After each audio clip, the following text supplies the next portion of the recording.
Your homeboy know you got that in the ghetto. It is. What's going on, guys? We are, by the way, this is my friend Jordan. What's up? Hey guys, are we live? Yeah, we're totally live. So we're stopping by an ATM real quick because we just found a rear differential on Phoenix. I don't know where my phone is. Some Phoenix VQ Facebook website, but we're gonna snake it for 80 bucks. We're gonna grab 80 bucks real quick, then we're gonna head over to the other side of town to grab the Diff. So I'm gonna take you guys with. Woo! What was that? Dun dun dun. Alright, there it is. The new Diff that we purchased. Well, the used Diff that we purchased for the 2006 350Z, which is all stock right now, which also has an open diff. You might be wondering, hey, Jesse, why did you get two open diffs? I want to weld this one, leave the other one stock. I don't know what the drivability is going to be like when this one is welded, so I thought I'd have two. That way I could just swap them in and out if I don't want to, you know, daily drive around with a welded differential. So first thing we got to do, get this thing clean.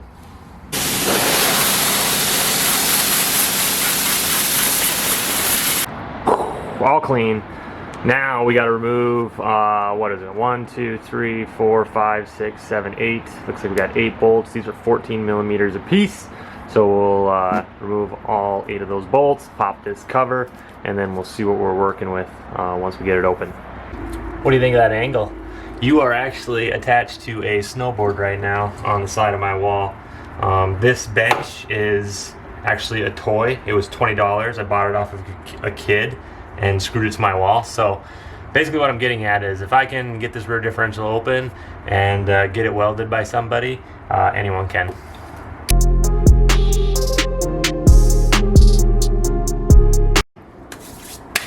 Okay, all bolts are off. So I don't have a hammer or a pry bar, so what I'm going to do is just take a screwdriver and pry right here in this little hole. See if that'll focus. So I'm just going to stick it. Let's see, where's my screwdriver at? I'm just going to stick it in here. I'll pry. There it came. Let's see, how do I keep this from getting all messy? Okay, here we go. That was easy. Okay, so I'm not sure how much it matters, but we did get the non-chlorinated premium formula brake cleaner from O'Reilly's. I've heard if you get the chlorinated, it can be kind of hard on, well, hard on you if you decide to weld with chlorinated brake cleaner. So we're using the non-chlorinated brake cleaner. I don't know the science behind it. Maybe do your own research and find out for yourself. But we're just gonna start, you know, cleaning her out. So here we go.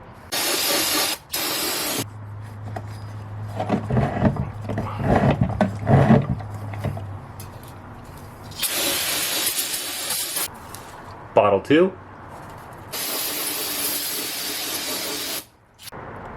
Okay, it's getting pretty clean in there, so the last thing I'm going to do is just take one of these razor blades and just scrape off the old silicone that was here. So it's good and clean for tomorrow. Okay, that is as far as I'm going to go tonight. I do have a guy coming tomorrow to weld this for me because I am not a master welder by any means. He's also going to help me reinstall it because I haven't taken the other one out of my car yet. So he will be here tomorrow, so that's where we're going to cut this off tonight. Set that on down. So we'll catch you guys in the morning. And just like that, it's the next day. A beautiful one, I might add. The Z's all set to go. Well, we still gotta get the differential out of it and stuff. I'm waiting on the welder to show up right now. He should be here any minute. Probably gonna have to weld it up on my patio where my dryer is because that's the only place we have 220 volts. But as soon as he gets here, I'll introduce you to him and then we'll keep going. Okay, so our welder is here. We got Donnie cleaning out the diff right now. Donnie, you want to tell him who you are, and just in case anyone from Phoenix ever sees this and wants to... I'm Donnie from Start & Fabrication. I'm local to Phoenix, mostly North Valley. Gonna weld this diff for Jesse. Gotta clean it up first to make sure that there's no oil or anything like that, so the welds don't actually burn in instead of bubbling out. That's about it right now. Do you want to just show us real quick what exactly you'll be doing in here? This is a diff for a 350Z. This is actually open. You could tell by the fact that there's no actual bearing, no springs or anything inside here to create the LSD or limited slip differential. So basically we're just gonna weld inside this carrier bearing on both sides to, this carrier to allow the weld to hold the whole thing together. So it basically moves as one, right? Yeah, so right now these gears move separate from each other, but if you spin it all in one unit, they actually will spin. But we're trying to make it so these, no matter what, this cannot happen. And by locking them together with the weld, it creates no movement at all. It'll literally make it solid. It makes it impossible to push, so be prepared to have a friend with you if your car is going to break down. So we'll let Donnie do his thing, and when we cut back, we'll show you the welding.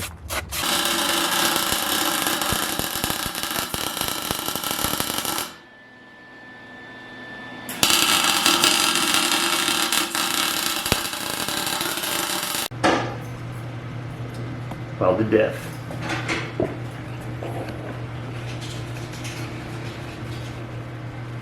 So we got the Z up in the air. We're gonna get ready to pop the old diff off. So 6 axle bolts On each side. on each side. Help me out. And then we got 4 drive shaft bolts Oh, let's see. 4 drive shaft bolts are gonna be right there in front. right there. 1, 2. And I don't know if you can see the 3 and 4. Okay, got it. And then looks like these 2 monsters. Those 2 right there, and then there's 1 in the back. Up here. Yep, right there. Yeah, up in this. So right up here, 1 there. Yep. And that's it. Okay, one more time. 6 axle bolts on each side. 6 axle bolts on each 2 side, and they're front, 14 millimeters. 14 millimeters. Drive shaft, 4 bolts, 17 millimeters. 17 millimeters. 2 front diff mounts, 17 millimeters, and a single rear diff mount, which is 17. And then you also got the wheel speed sensors, which are a 12 millimeter, 1 on each side. And you got to take this hose off, which is a hose clamp. That's it. That's just a breather? Yeah. And the drive shaft, those are 17, not 14? 17, yes. 17 mils. Yep. All right, right on. Here's what it looks like empty. Drive shaft hanging there, which I guess is carbon fiber. Didn't know that. Axles hanging. Everything's good. Here's those 2 speedo sensors. Let's see. 1 right here. And 1 right here. Where's my finger? There. Now we'll start putting things back together. Fluids in, cover going on. Hand tight's all we need then, just Yeah, it's not a rotating thing. Yeah. Or whatever. And I put Loctite on it. Right on. So it ain't ever coming off. no. At least not with some effort. That's what you want. In case you were wondering, we're just using some 75W90 full synthetic. This was cheap. From what I understand, once you've got the diff welded, it's pretty much low maintenance at that point. So we're just throwing this in there. I'll probably change it out in a couple weeks just to do a fluid change in case there's any, I don't know, little metal shavings or anything that come off. But 75W90 is what was recommended, and this is what we used. Okay, so going back in, you slid it in, used the sway bar as kind of like a lever point, leverage for balancing.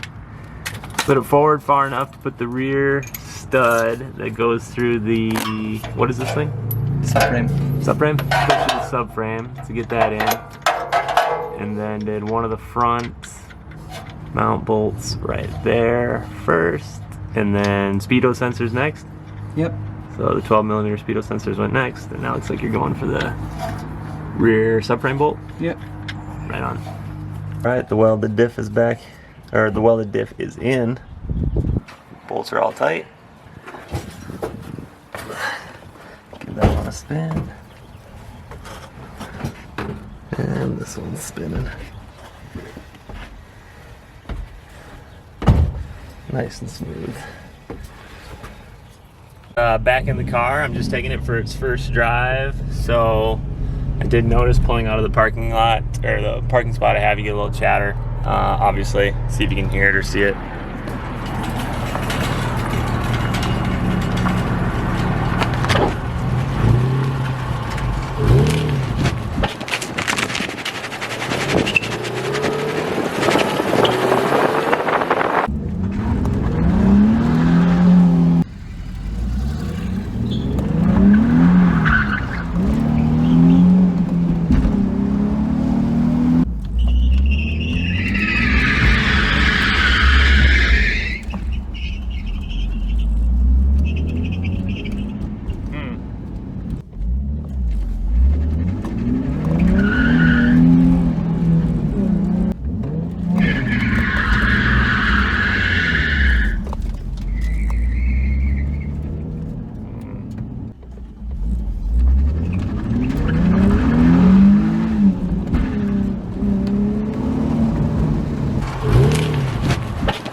Okay, so obviously you could hear the wheel chatter a little bit in that last video or last clip.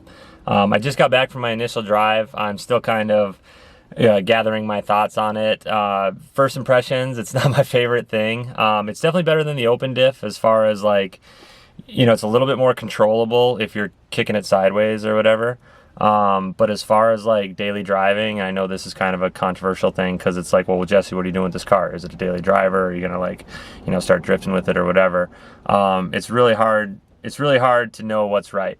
I think a VLSD in a car that you're just gonna, you know, kick sideways around corners and you know, take long road trips in is probably the way to go. If you're gonna take this thing to the track and start, you know, getting serious about doing some drifting or whatever, then you know, for sure you're gonna weld it. But right now, I can tell you, it's you know, I'm 35, so you know, I'm kind of past that age where I drive around cars that are like super loud and you know, a little bit ratty, for lack of a better term. Like I used to have a 1997 Trans Am. The thing was obnoxious as heck. Had a huge cam chop.